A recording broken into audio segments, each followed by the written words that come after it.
ચેનલની અંદર। તો ખેડૂત મિત્રો આજે આપણે પાયાનું ખાતર તરીકે મગફળીની અંદર પાયાના ખાતરનું ચાલુ કરી દીધું છે। વયણીનું વાવેતર, વયણીથી પાયાનું ખાતર વાવવાનું ચાલુ કરી દીધું છે આજે।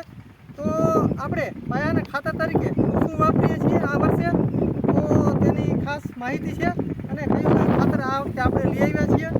તો ભાઈને કહીશ કે આ છે જે મિત્રો એરંડિયું ખાતર છે, જે એરંડિયું એક જાતનું ઓર્ગેનિક પણ કહેવાય, અને ઓર્ગેનિક છે એક જાતનું, અને આનાથી ઘણા બધા ફાયદા છે મગફળીની અંદર।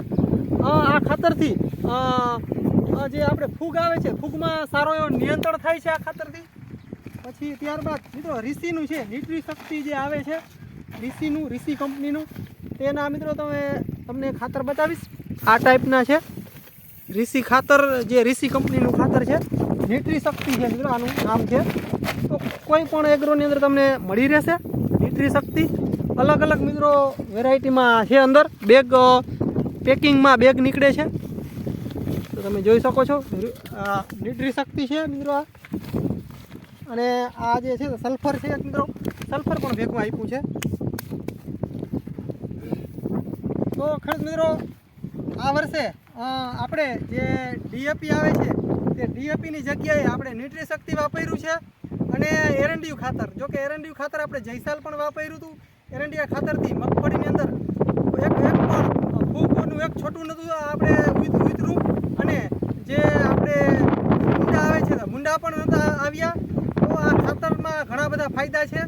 આ વર્ષે આપણે ડીએપીની જગ્યાએ ન્યુટ્રી શક્તિ વાપર્યું છે, તમે જોઈ શકો છો।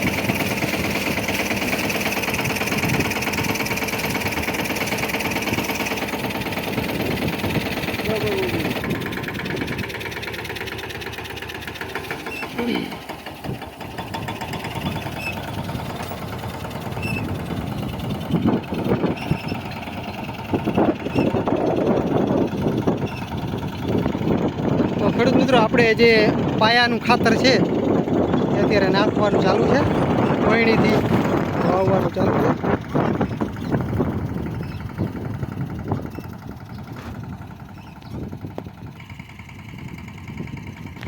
મિત્રો સૂર્યાસ્તનો હવે સમય થઈ રહ્યો છે, આપણા ખેતરે અત્યારે ખાતર વાવવાનું કામ ચાલુ।